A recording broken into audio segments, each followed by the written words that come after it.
तो अर्जुन सर्जुन जब देखा एक बार तो आगे निकल गए, नो देख के अगर सच्चे भाई तो साला बैठ गया, जो कहे थे वही सच्ची। गुरु जी तक किस स्थिति में बैठे हैं। फिर वापस आए, फिर हिम्मत सी करके अंदर चले ही गए दोनों। अब अर्जुन सर्जुन गुरु जी को कह रहे हैं कि सतगुरु यहां ना बैठियो, ये द्वारा है नीच। ओए होए, कहने लगे हे सतगुरु यहां ना बैठो आप, ये तो एक नीच जाति का घर है, छोटी जाति का आपका अपमान होगा। परमात्मा क्या उत्तर देते हैं कि ऊंच नीच में हम रहें, ये हाड चाम की दे, अर्जुन सर्जुन समझियो तुम करियो रखियो शब्द सने। संकेत में कह दिया करे भले आदमी ऊंच नीच में हम रहें, और ये तो हाड चाम की दे। इस चाम और तेरे चाम में क्या अंतर है, मुझे तो तुम दोनों एक नजर आते हो। और अर्जुन सर्जुन समझियो राखो शब्द स्नेह, जो नाम दे रखे उन्हें जप ले चुप करके, फालतू बात मत करे। और कहा भले आदमी तुम मेरे गुरु हो गया, आज शिष्य कहाँ रहे, जब मुझे शिक्षा दे रहे हो तुम मेरे गुरु बन गए बेटा। अद्दो भागदा यहाँ से मूर्ख हो दिया कल्याण तुम्हारा। अब वो तो कल्याण के लिए निकले हुए थे बेचारे, फिर उनका एकदम झटका लग गया, नाश हो गया बनी बनाई कमाई का। चरणों में गिर गए, वहीं पर ही परमात्मा हमारी तो बुद्धि खराब कर दी, सारा संसार बकवास कर रहे आपके बारे में, वो तो गुंडा हो गया, बदना बदन हो गया, भले आदमी हो। परमात्मा बोले फिर तुमने मुझे क्या जाना, संसार की बात में अगर तुम ऐसे मेरे से दूर हो गए तो फिर खाक भगत और के देखा तुमने, तुम तो साथ रहो, समाज को तो मैंने तुम्हारी फड़क निकालनी थी, ये बकवास करा करते थे, एक लड़की आती है फलानी, क्या समझा तुमने, मैं इतना जितना गिर गया और तुम मुझे इतना निकम्मा मान बैठे, जो जब तुम भगवान दिखाई दूं था तुमको, तेरे सौ सुखों थे। सर्जुन अर्जुन का जमीन नीचे से खिसकती नजर आई, क्योंकि वो तो उद्देश्य मालिक के लिए निकले थे। कहने लगे दाता घनी गलती बन गई, घने नीच हम। और ये उनको पता लग गया था कि फिर ऐसे संत सतगुरु मिले ना मिले, और फिर जन्म होगा ना जाने कब होगा, या तो गई हाथ ते डोर छूटे भगवान, बात बिगड़ेगी।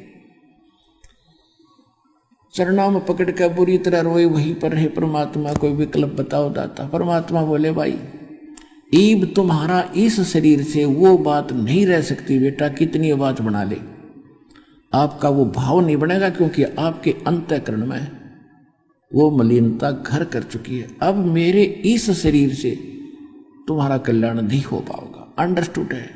कहते हैं ये धागा प्रेम का मत तोड़ो चटकाए, और टूटे से फिर मिला नहीं, और मिला तो गांठ पड़ जाए। गुरु शिष्य का नाता इतना गजब का होता है, इसमें दोष आ गया तो फिर बात बनेगी नहीं जल्दी से। इसको कति गुरु परमात्मा तो होना चाहिए, परमात्मा में दोष नहीं हो सकता। हम अपने दोष दूसरों में देखते हैं। जैसे एक चोर किसी एक नेक आदमी के घर पे चला गया, वो नेक आदमी तो सो गया, उसको खाना खुना खिला गया, क्यों अपने जैसा जाने था नेक आदमी यात्री है।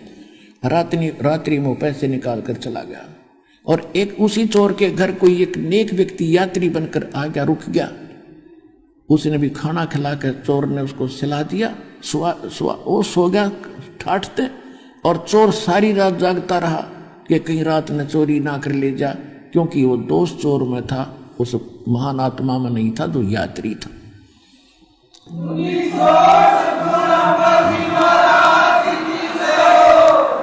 अब वो कहने लगे परमात्मा हमारा कल्याण कब होगा। तब उन्होंने कहा कि संवत 1774 में एक मेरी आत्मा छुड़ानी में जन्म लेगी, और जब वो जन्म लेगी तब मैं वहां आऊंगा और उसको मिलूंगा, और उससे फिर तुम दीक्षा लेना जब तुम्हारा कल्याण होगा।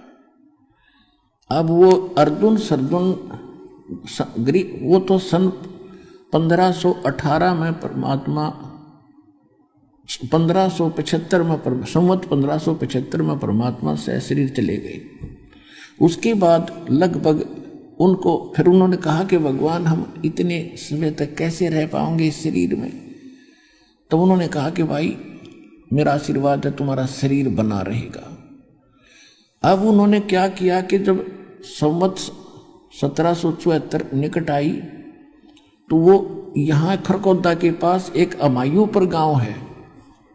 खरकोदा जिला सोनीपत के अंदर एक अमायू गांव है। उस अमायू गांव में आके और किसी भगत के यहाँ रहने लगे। काफ़ी वर्ध शरीर हो गया था, लचर पचर। और फिर उन्होंने वहाँ रहने लगे कि भाई उन्होंने क्या बताया था कि दिल्ली से 30 मील लगभग पश्चिम की ओर वहाँ मैं आऊँगा। गांव नहीं बताया था जब तक। और वहाँ तुम्हें आप कारण बन जाएगा, पता लग जाएगा। तो वो हमायूपुर गांव में रह रहे थे।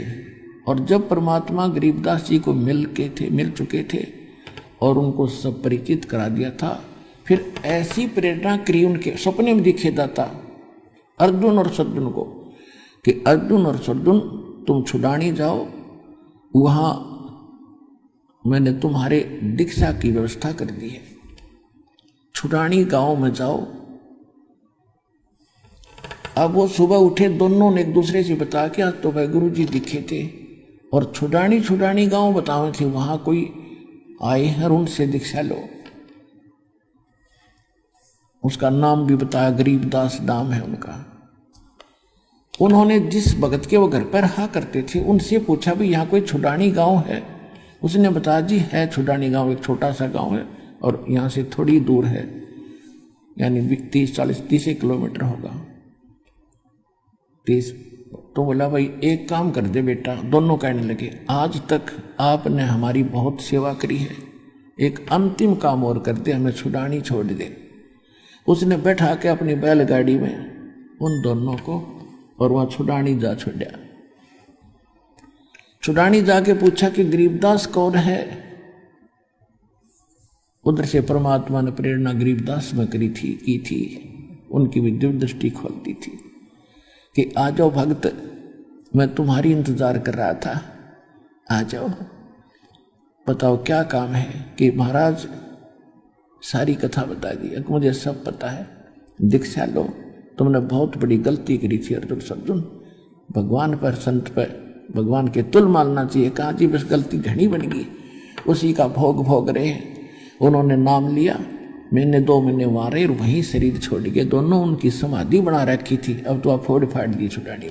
तो पुण्यात्मा उधर से क्या हुआ कि कबीर साहब के पीछे सारा काशी के लोग पीछे पड़ लिए। और उसी दिन ये सिकंदर लोधी दिल्ली का बादशाह भी काशी बनारस में गया हुआ था। और परमात्मा जानबूझकर उस दिन छेड़े थे कि इनकी परम पावर हो, यहाँ पर पूरी सुप्रीम पावर आ रही हो। अब सारे काशी के मुल्लार, काजीर, हिंदू सारे इकट्ठे मिलकर सिकंदर लोधी के पास पहुंचे, जहां वो रेस्ट हाउस में रुका हुआ था वीर सिंह के पास। वीरदेव सिंह बघेल वहां का राजा था। तो उन्होंने सब ने जाके कहा कि भगवान हमारा तो घर से निकलना दूभर हो गया, सरेआम वैश्यावर्ती शुरू होगी आपके राज में, और ऐसे ऐसे हाथी पर बैठकर शराब पी कर वैसा लेकर घूमा एक दानक दुल्हा कबीर। अब देखो सकल सिकंदर लोधी की, उसको उसका रोग दूर किया, ऐसा बुरा हाल था, हाहाकार मची थी। और उसके सामने ऐसे चमत्कार करके दिखाए और फिर भी जनता के डर से वो फिसल गया। अब तेरा तो राज उजड़ जाएगा। अब अकदे कहीं ऐसा ना हो जनता सारी भड़क जा। सिकंदर लोधी ने कहा लाओ पकड़ कर, कौन है वो। अब ले गए पकड़ के। सिकंदर लोधी ने जनता को दिखाने के लिए कि मैं वो अपने हाथों में थकड़ी और पैरों में बेड़ी और गल में एक लोहा बहुत भारा तोक डाला करती, वह डाल दी। और सबने कहा कि इसको गंगा में डालकर डबो के मारेंगे।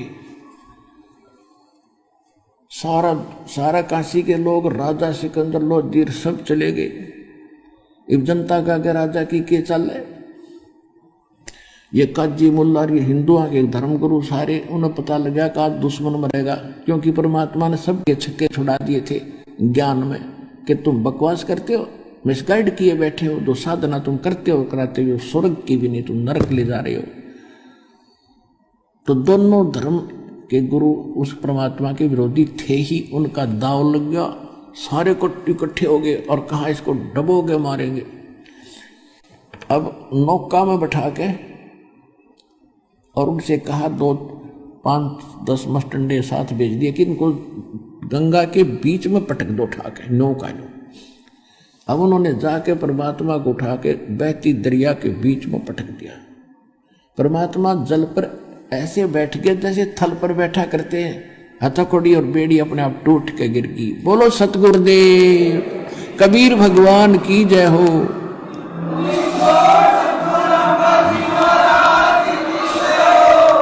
अब वो नौके न्यू बैठे जब और नीचे गंगा जल नो चक्कर काटता हुआ चल रहा है।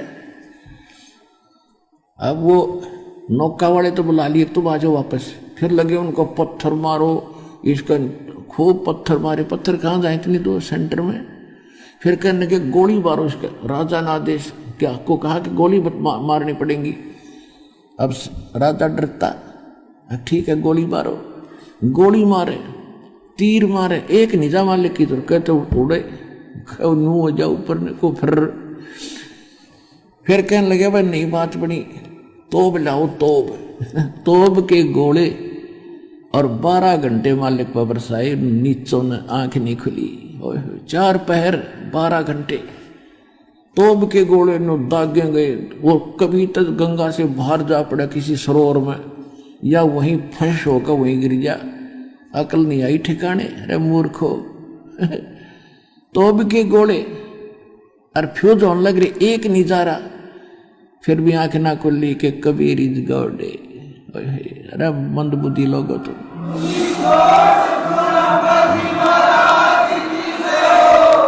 जब परमात्मा ने देखा कि ये मूर्ख ना जा यहां से, भूखे पैसे खड़े दंता न लिए, और परमात्मा नो का नो नीचे चले गए जल में अपने आप। जब ये कति सारी करनी करके थक लिए, तब उन्हें खुशी बनाई कि डूब गया डूब गया डूब गया। अब इसके ऊपर आप रेत फिर जाएगा, मर जाएगा, इसके अंदर खत्म होगा खत्म होगा। अब सब मिठाई बांटते, अंडे दुश्मन मर गया। क्यों? मुल्ला और काजी और ये पंडित जी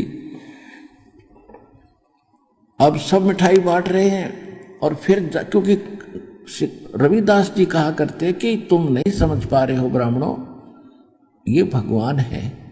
तो उन्होंने सोचा आज चलो उसको रविदास को बताते हैं कहाँ गया तेरा भगवान। अब वो डूब गया जमुना गंगा में। रविदास की झोपड़ी पर गए, ढोल ढाल बजाते हुए, मिठाई बांटते हुए। और एक ने जाके कहा कि कहाँ है वो तेरा आज भगवान, वो डूब गया जो गंगा में। रविदास जी बोले वो बैठा, देख आ जाओ, देखो ये बैठा। बोलो कबीर भगवान की जय हो।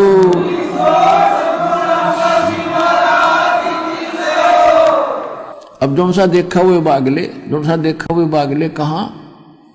सिकंदर लोधी के पास के महाराज वो तो मरा नहीं। तो अब कैसे मारे भाई? कि इसके गले में पत्थर बांध दो, मोटे मोटे, उसे भरा भरा पत्थर बांध कर छाती गए और परमात्मा को फिर गंगा में पटक दिया। वो पत्थर टूट कर नीचे गिर गए, भगवान ऊपर बैठे। फिर उन्होंने सोचा भाई नौ नहीं मरे। फिर उन्होंने प्रार्थना करी कि हे कबीर जी आ जाओ, बाहर आ जाओ, तुम अकेले भाई आ गया बाहर। फिर उन्होंने सकीम बनाई कि इसको खूनी हाथी होते थे, वो आदमी को मार कर पाट डालते थे, उसको कि खूनी हाथी से इसको मरवाएंगे। वहाँ एक ऐसा दंडित स्थान बना रखा था, राजा बैठता था एक ऊंचे से मचान पे, जैसे ये स्टेडियम में ऊंचे स्थान पर बैठ जाते हैं, लास्ट वाला ऊंचा मचान हो, और ग्राउंड में खेल होता है ऐसे। तो वो राजा बैठा था अपने मंत्रियों सहित ऊपर, एक ऊपर बनी हुई स्टेज पर, और ग्राउंड के अंदर वो जो बकवाद जो ज्यादा कर देते थे अपराध, उनको खूनी हाथी से सबको इकट्ठा बुलाया जाता था, सारे आसपास के नगर निवासियों को, ताकि सबको डर बने और सामने देखें कि अपराधी को कैसे दंडित किया जाता है। तो सारे इकट्ठे हो रहे थे, वो नताना ही था। और बीच में परमात्मा को बांध के गोला लाठी दे के हाथ पैर बांध के और गिर दिया, ग्राउंड में डाल दिया। और हाथी पीलवान से कहा कि इस हाथी से कुचलवा डाल। हाथी को शराब पिला दी, मद मस्त कर दिया और पीलवान ऊपर बैठ के उसको परमात्मा की तरफ लाने लगा। जब थोड़ी सी दूर पर रह गया हाथी, परमात्मा ने शेर का रूप बना लिया। शेर को देखकर हाथी की चिंगाड़ मारे और लीद कर वापस भागे, मुंडी धुन बन गए। अब पीलवान उसका वो मारे अंकुश, अब तेरी नौकरी गई। जब उसने दोबारा, जब हाथी को दिख रहा था शेर, परमात्मा ने सोचा कि यो इस प्राणी को पीलवान घना दुखी करेगा। परमात्मा ने उसको भी दिखा दिया सिंह का रूप, पीलवान को हाथी जो चला रहा था। जब उसने शेर देखा कि बस झपट्टा मारने वाला, वो तो इतना डर गया, हाथी तो नीचे गिर गया। हाथी की तजा भाग गया और पीलवान कहीं पड़ा।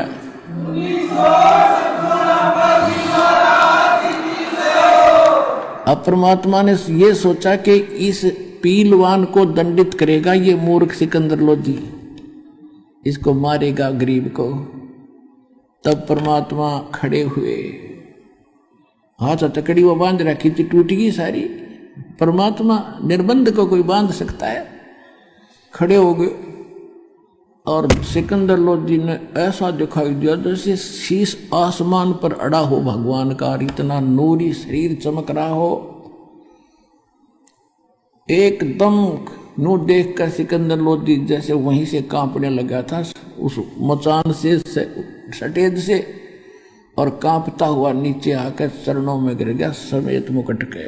बोलो सतगुरुदेव कबीर भगवान की जय हो।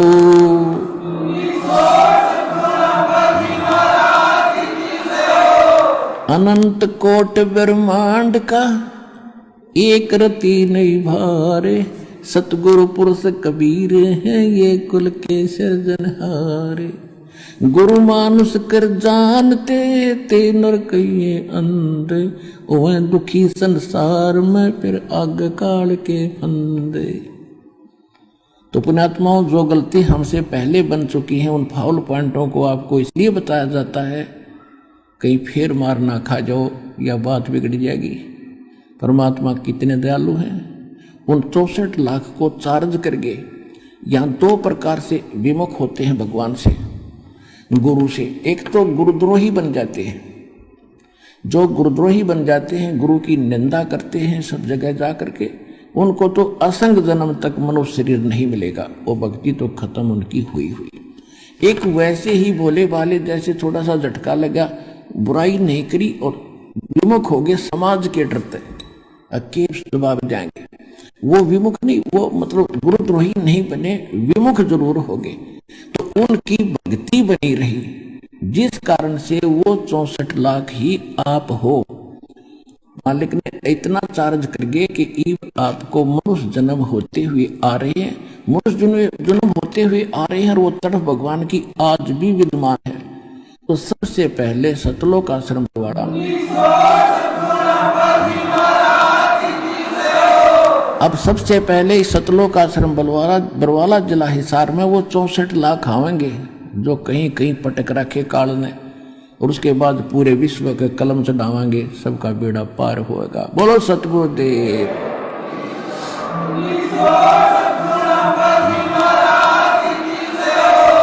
सत